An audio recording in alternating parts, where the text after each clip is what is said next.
On cherche du monde partout, par exemple dans le nucléaire. 15 000 postes ouverts par an tous les ans jusqu'en 2030. Christophe Jacubizine, vous êtes depuis BPI France pour cette journée spéciale industrie sur BFM Business. Évidemment, ça va faire partie de vos thèmes aujourd'hui.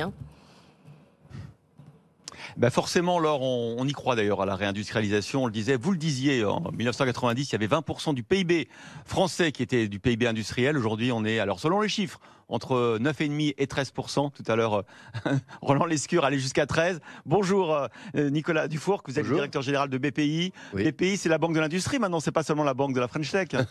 mais je m'épuise à dire que ça a toujours été la banque de l'industrie depuis le début. En fait, la French Tech, c'est 15% de ce qu'on fait. Ouais. Bah, on va en parler dans un instant. Et Sébastien Gillet, directeur de division des salons GL Event et évidemment le chef d'orchestre du Festival de Cannes. C'est ce que nous disait Roland Lescure de l'industrie. Ça sera fin mars à Paris cette année. Exactement, c'est l'édition parisienne du 25 au 28 mars, en effet, de Global Industrie, la grande vitrine de l'industrie française. Bon, Nicolas Dufour, pourquoi on fait tout ça? Parce que on est convaincu qu'une économie, pour marcher sur tous ses pieds, sur toutes ses jambes, elle doit avoir de l'industrie et qu'on s'est peut-être trompé au cours des décennies précédentes, en disant finalement qu'on allait devenir une économie de service. Alors il y a un débat chez les économistes, vous savez. Qu'est-ce que vous en pensez, vous, Nicolas Dufour? Pourquoi est-ce que réindustrialiser le pays est absolument nécessaire? Bon, il faut simplifier le propos parce qu'on n'a pas beaucoup de temps, mais là, grosso modo, désindustrialiser, c'est le déclin, c'est tout. Quand vous finissez par accepter que toutes les usines ferment, à la fin, vous savez plus fabriquer des Airbus, vous savez plus fabriquer des centrales nucléaires, vous savez plus fabriquer des Rafales, vous savez plus fabriquer l'essentiel de ce qui fait votre fierté nationale. Ouais. L'industrie, c'est la fierté. Puis alors, l'industrie, c'est le progrès aussi. C'est le progrès. La machine, on en parlera tout à l'heure, c'est le progrès. Et donc, si vous perdez la science de la machine, vous perdez aussi la science du progrès. D'ailleurs, j'en profite pour vous dire, petit scoop, c'est que le thème du BIC de l'année prochaine, ça sera le progrès. Et donc l'industrie. Et donc c'était la fierté en 2023 et c'est le progrès en 2024, oui, par l'industrie. Bon, alors ça frémit. On voit les chiffres de création nette d'usines en France. On était à 30 par trimestre il y a 2 ans. Bon, on est un petit peu réduit là parce qu'il y a la conjoncture économique qui est compliquée. Les créations d'emplois aussi, elles sont positives dans l'industrie, mais ça fléchit aussi un petit peu à cause de la conjoncture économique. Est-ce que ce ralentissement de la conjoncture pourrait compromettre ce travail de longue haleine de réindustrialisation? Ce que nos enquêtes montrent, c'est que les entrepreneurs de l'industrie sont incroyablement forts quand même, et résilients mentalement. C'est-à-dire qu'ils ont des taux d'intérêt qui montent, ils ont un prix d'énergie qui a quand même monté, etc., etc. Et tous disent, bon Dieu, si je pouvais recruter. Ah, c'est vraiment le nœud d'étranglement. Ah, incroyable. 100%, franchement. Et donc, c'est pas de l'anecdote, c'est absolument une statistique. Il y a 100% des entrepreneurs de l'industrie qui voudraient recruter. Alors, ils sont enchantés de la réforme de l'apprentissage, donc ils prennent pas mal d'apprentis, mais ils voudraient en prendre tout simplement plus d'alternants, plus de tout, notamment pour exporter, pour développer des nouvelles innovations, etc. Et donc, c'est pour ça que la semaine de l'industrie et tous ces événements partout en France cette semaine. Bah oui, 5500 événements, c'est formidable. Il y en a à peu près un gros tiers qui sont avec les ambassadeurs de la French Fab, de ce grand mouvement de la renaissance industrielle française. Alors, il y a l'autre nœud d'étranglement, c'est quand même, vous êtes banquier, c'est le financement de ces usines. On a des jolis coups, on en a parlé à l'instant, Novo Nordisk, par exemple, la semaine dernière, 2 milliards euros d'investissement, mais c'est compliqué de faire des tours de table. On en parlait tout à l'heure en coulisses, tous les deux. Qu'est-ce que c'est compliqué de convaincre? Alors, les autorités publiques, elles ont mis l'argent, mais les venture capital, les investisseurs, pour l'instant, pour eux encore, l'industrie, c'est pas toujours très... C'était plus sympa et plus glamour de financer la French Tech. C'est ça. En fait, c'est un nouveau métier. Nous, on le développe depuis pratiquement 10 ans. On a des équipes spécialisées dans cette classe d'actifs, on va appeler ça comme ça, qui s'appelle capital risque industriel. Où vous devez non seulement faire du capital risque, mais connaître l'industrie, savoir ce que ça veut dire en termes de foncier, d'autorisation administrative, de relations avec les élus, de recrutement de personnel, etc. Et c'est vrai que sur la place de Paris aujourd'hui, il n'y a pas énormément de professionnels du capital risque industriel. Voilà. Et donc, quand on fait remonter des usines qui sont des usines en rupture technologique, sur des produits qu'on n'a jamais fabriqués, avec des machines qu'on n'a jamais utilisées, évidemment, il y a une dimension de prise de risque importante. Et en effet, je peux confirmer que notre problème aujourd'hui, au-delà du recrutement, c'est qu'on a du mal à terminer les tours de table. Donc BPI France fait le job, mais on ne va pas nationaliser l'économie française non plus. Donc il nous faut absolument avoir des co-investisseurs privés. Et on en a beaucoup d'étrangers, on n'en a pas assez de Français. C'est ce que vous avez fait pour Vercor, par exemple. Vous allez chercher des investisseurs étrangers aussi pour boucler le tour de table. Oui, tout à fait. Donc BPI dedans, mais également le fonds stratégique de participation qui est français, mais également Meridiam qui est français. Donc là, on est très content. Cela dit, le gros ticket, il a été mis par un Australien. Exactement. Oui. Alors, Sébastien Gillet, vous êtes un bon baromètre parce que vous organisez, non mais c'est vrai, Global Industrie tous les ans, à Lyon et à Paris. Cette année, c'est Paris, fin mars. Quel est le taux de remplissage? Pardon d'être un peu prosaïque, mais... Non, mais vous avez raison. C'est un peu le salon de l'agriculture, c'est le salon de l'industrie. C'est le pendant de l'agriculture. C'était en tout cas un vieux rêve qu'avaient les industriels il y a 15 ans et qu'on a aujourd'hui exaucé, mais grâce à eux et puis grâce bien sûr à la BPI qui nous soutient et le ministère. En effet, on est à 80% le taux de remplissage. On est à 4 mois du salon, donc on est tout à fait en ligne avec nos objectifs. 2500 exposants. Là, la grosse partie maintenant, c'est la communication, c'est la pédagogie, c'est de rassurer aussi un peu les différents visiteurs, c'est de solliciter un maximum de jeunes parce qu'aujourd'hui, c'est l'attractivité des métiers, c'est un des sujets, des enjeux. Ça a été évoqué à travers les emplois. On attend entre 5000 et 7000 jeunes sur l'édition 2024.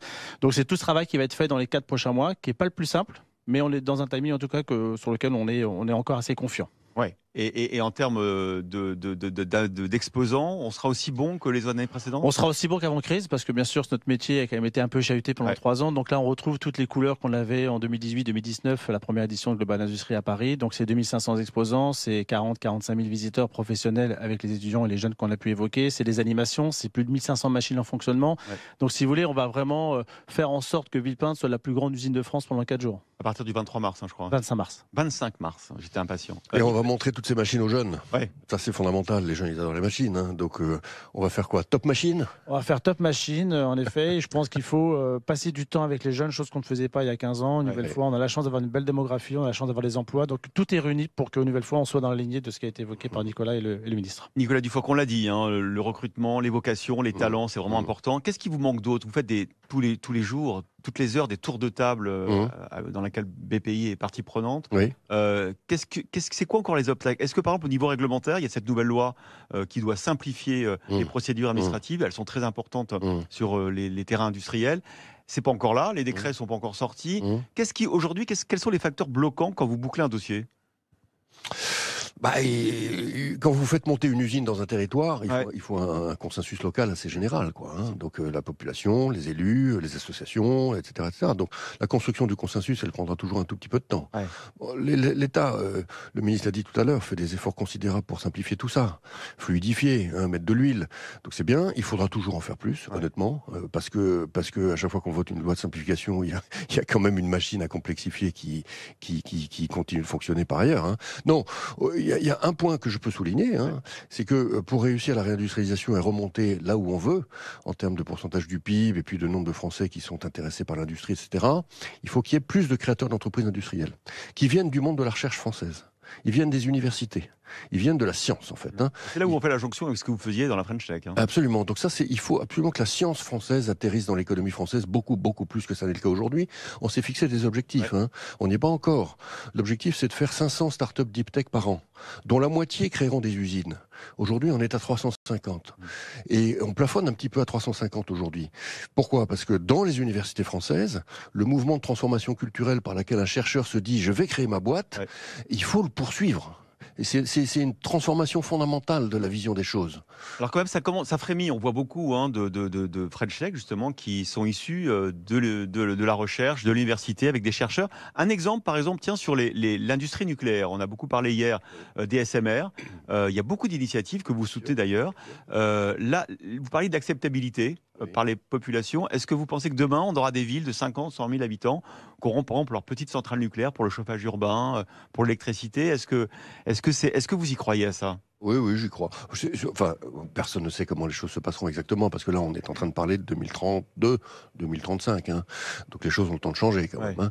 Mais c'est vrai que là, on a des entrepreneurs, vous avez tout à fait raison, qui sont des chercheurs entrepreneurs qui viennent de la filière nucléaire française, et des grands labos, du centre d'énergie atomique, etc. Donc ça, c'est formidable.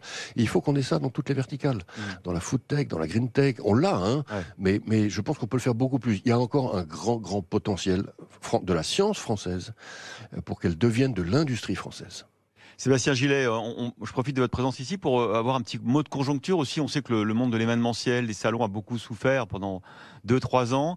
On redressait la tête parce que les gens avaient envie de se retrouver d'abord. Bien sûr. Et puis parce que la conjoncture repartait. Là, est-ce que vous avez des signaux faibles d'un ralentissement de votre activité en dehors évidemment de Global Industries? Non, on a la chance que notre métier en effet il est bien reparti depuis mi-2022 et qu'aujourd'hui tous les salons qui se sont déroulés, que ce soit du pro, alors B2C c'est toujours encore un peu différent, mais le B2B marche aussi bien, voire même mieux qu'avant la crise, parce qu'en fait les gens ont besoin de se voir, ont besoin encore de faire du sourcing de machines ou de différents produits, et ils ne sont pas du tout dans la perspective de se dire on fait tout derrière un écran. Ça a marché pendant 1 an et demi, et encore que. Mais en tout cas sur le B2B aujourd'hui on fait des salons qu'on a plus de taux de remplissage au niveau visiteur qu'on avait avant la crise. Donc tant mieux pour le métier et tant mieux aussi pour tout ce que ça peut engendrer un salon. Elle est compliquée à déchiffrer cette économie en ce moment. À la fois elle ralentit et en même temps on voit l'envie des chefs d'entreprise d'avancer dans leurs projets, pas trop ralentir, et on voit surtout les tensions sur le marché de l'emploi. Il y en a toujours autant. En fait, nous, on n'a jamais eu une telle quantité effervescente de projets industriels. Jamais.